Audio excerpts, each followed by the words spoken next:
So do you have any announcements before you get started? Okay, good. Well, good morning, everybody, and thank you for the opportunity. Well, I'm not so sure about that, but anyway, we shall see.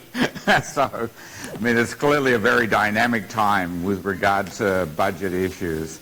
And so, you know, it's very hard for any of us. I've been doing this sort of on and off for decades, watching the situation in Washington, talking to folks, being there, and I have never seen a situation like this. And I think that's true of all the other folks who are directly involved here. And there are folks here also who can contribute to this too. I mean, Lisa, Jen, you live with this stuff. Steve has been living with it as well. So any comments and things would be welcome too as well during this whole thing.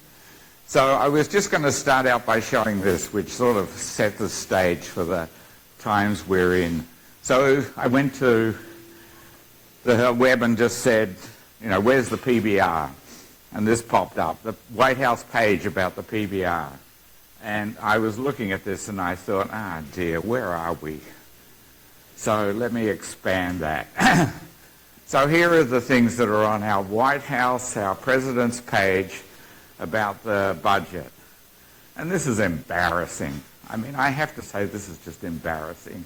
Here we are, the most powerful country in the world, and we're fooling around with these crazy, nasty, unpleasant, sort of almost in a sense, they're not personal, but they are focused in ways that are not productive.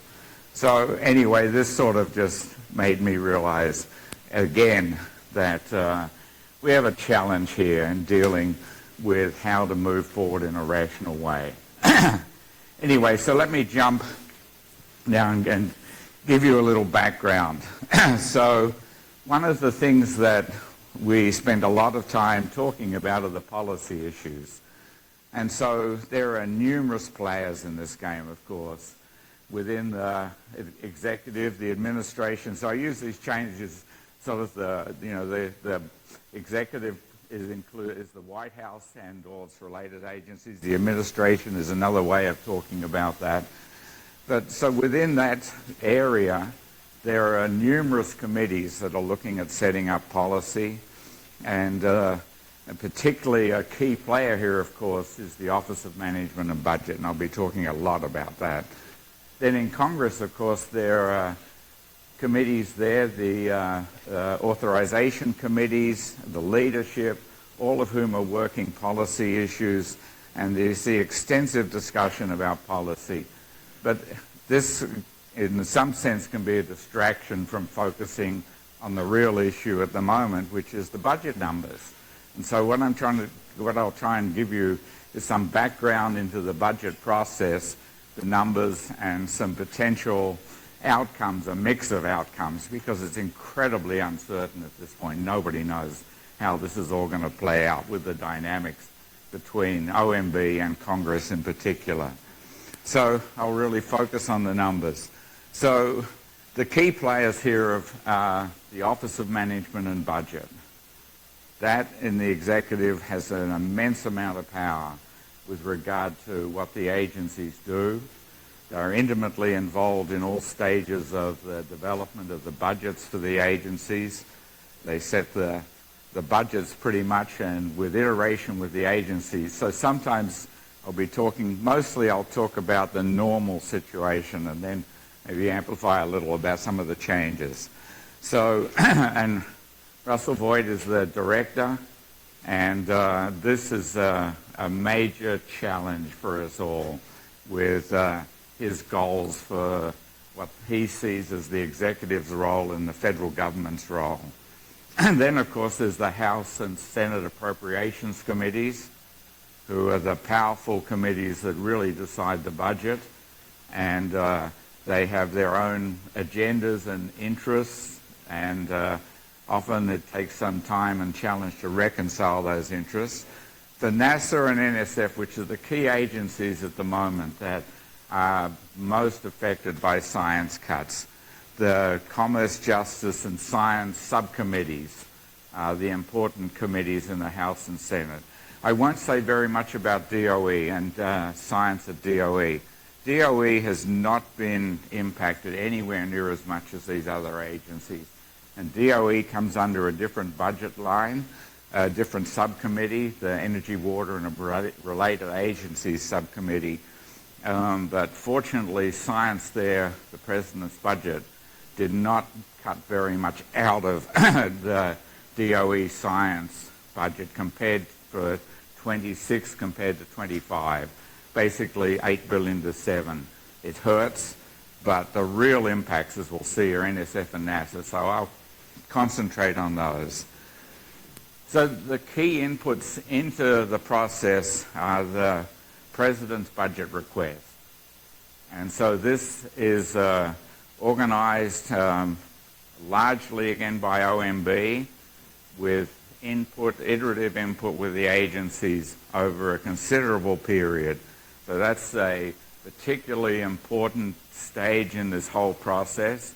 And this is normally released in the February-March timeframe every year.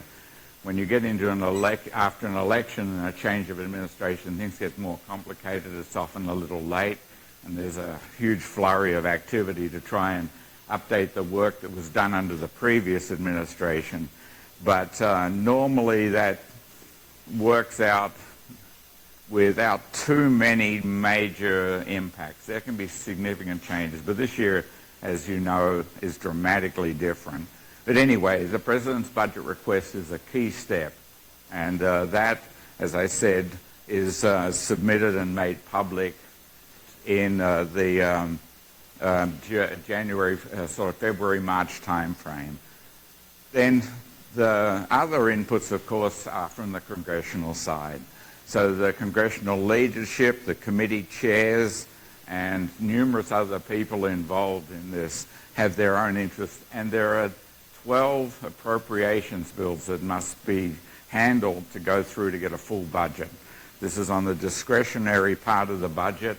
There's a very large, in fact, the majority of the budget is non-discretionary spending. Social Security, Medicare, and particularly the national debt, which is now getting to be the largest single item in the national budget. And so you've seen a lot about that recently with the big, beautiful bill running up another $4 trillion over the next decade. And this is a worrying amount of money that we are absolutely committed to covering as part of the budget process, and it impacts what we can do broadly across all areas. So the key dates here are October 1. That is the start of the new fiscal year. We are in fiscal year 2025, and October 1 starts fiscal year 2026. Now, as I mentioned, the budget process can extend for quite some time. For example, if we look back from this October, Congress has in principle, or any October, let me pick any October because every time we start talking about this year, it's not normal.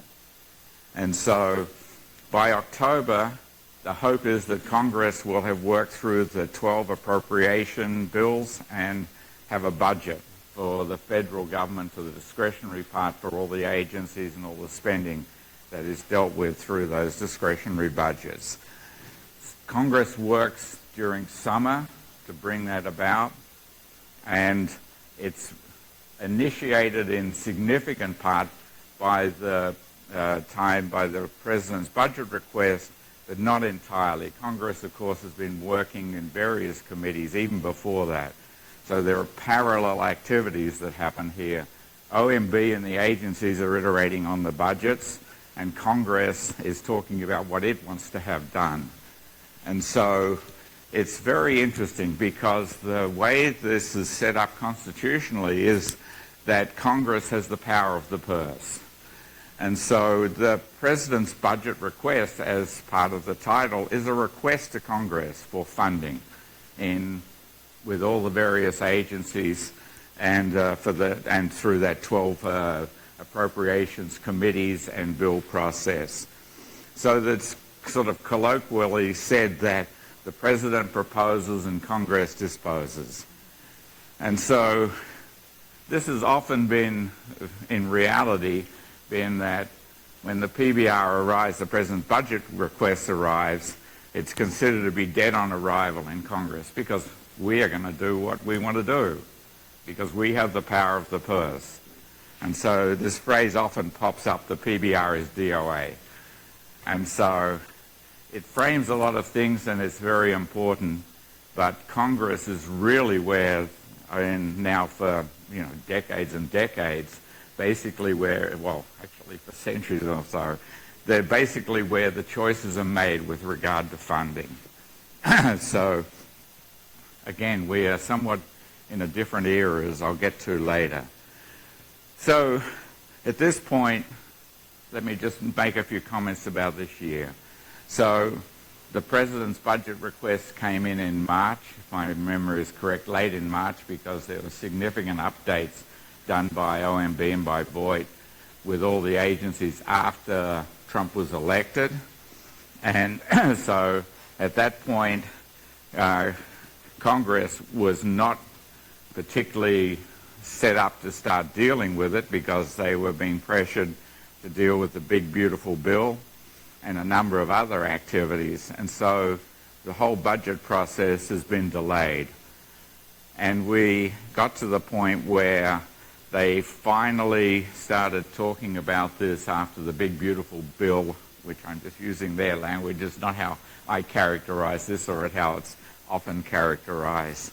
And was passed, they started thinking about the budget process. And so CJS, the committees for NASA and NSF, have been working through and putting their imprint on what they would like to see. Now, I think one of the things that worried a lot of people, and you probably have seen this in various places too, is that in a normal year, I said PBR is DOA, the committees go off and do what they want to do. The expectation is when the committees make their choices and they're approved at the level of the appropriations process, at the House and Senate floor votes. If there are differences in the House and Senate, it goes into what's called conference to reconcile and to find a... Sorry? Okay. So I will keep moving. Yes, thank you very much for the reminder. Okay, so they started in early July, and they came up with some good numbers. So here are the numbers. The President's budget requests for NASA and NSF were a complete disaster, half or less, roughly.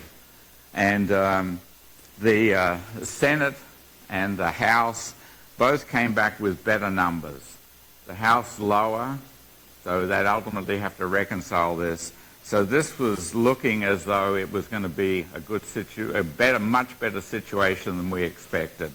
Unfortunately, this got derailed because of, oops, that's interesting, because of the Epstein issues in the House, and the Senate appropriations folks got involved in discussions about FBI headquarters. So when they went for their summer break in August, this was not finalized. But the numbers are there. And in a normal year, I think we could be pretty happy that things were on track to keep us with good budgets. But this is not a normal year. And OMB and Boyd are definitely opposed to the budget increases above the President's budget request, and they're going to fight tooth and nail to try and keep this. So they've already been looking at rescissions, and you saw something that was passed recently about NPR, PBS, etc., with a number of other things. They also have a way of not spending the money through and get close to the end of the year, and then October 1 or September 30th, all those allocated funds from the current year expire. So it gets reset. So there's a way of actually not spending by the administration. So one of the other things they're doing is they are working to try and kill off programs in the agencies, even though they have been funded. There are serious legal issues about this, but the legal process, as you know, is slow. So it's a challenge to overcome this.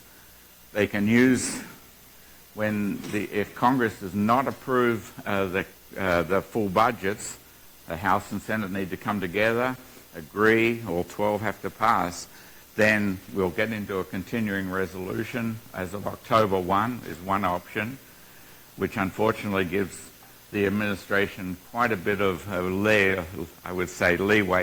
for further activities that impact us scientifically in the agencies, or in a shutdown, which is even worse. They get much more power in a shutdown. So the new year is going to be very uncertain. Whoops, did I jump over one? Yeah, I did. So it's going to be very challenging. And the chance that we will end up with very significant cuts is very real. Nonetheless, I think from our perspective on the astronomy side, I expect that the current major missions will continue to get operations funding. So I've listed a few there that really the top level ones, there's a lot of uncertainty about it, a lot of the other ongoing activities. And fortunately, Roman is probably going to get to be able to be completed. Here it is. I saw this at Goddard on June 30, sitting in the clean room, and the next day they'd moved it off the assembly area on top of that platform and attached it to its base. It's moving along, and it's in integration. It's into testing, a crucial testing phase at this point. Initially, there was an effort to cut Roman, but I think that will probably survive okay. So where and how is this likely to play out in the longer term? Well, I think some of our major programs are likely to be funded, but there will be a lot of things that get damaged in all likelihood, unfortunately, in the next year. If we get a change in Congress, in the House, Senate's going to be tough. At least in the House will help and provide probably some relief going forward. But so it's going to be rough. And I think, if we can legitimately be worried about the impacts on us in this coming year, it's quite a battle with Boyd, who really does want to cut back on the budgets and will do everything he and OMB can to do that. And we'll have to see. Some of this will end up in the Supreme Court, and you know what the Supreme Court situation has been like. Trump has basically won there almost every time.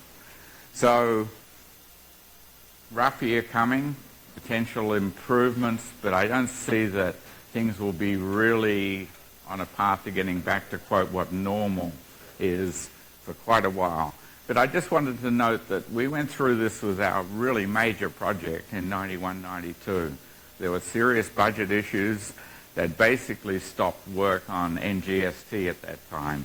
And it took several years, but there was sort of residual support and interest across the community and within the agency. And it came back in the mid-decade, and of course you see all the time that we got this amazing mission through. So rough times can be dealt with, and we can recover. But we just have to keep at it and keep supporting programs that we think are really crucial, and keep working to try and enhance our programs and science in general. So let me stop at that point, since I think I've run out of time. Have I, Joel? I had 2 minutes. So is there any questions or comments? Yes, right. So, Jen where's Jen anyway? She will be talking about, various aspects of this as well. This is an interesting example from 1990. Very different political landscape than we were back then.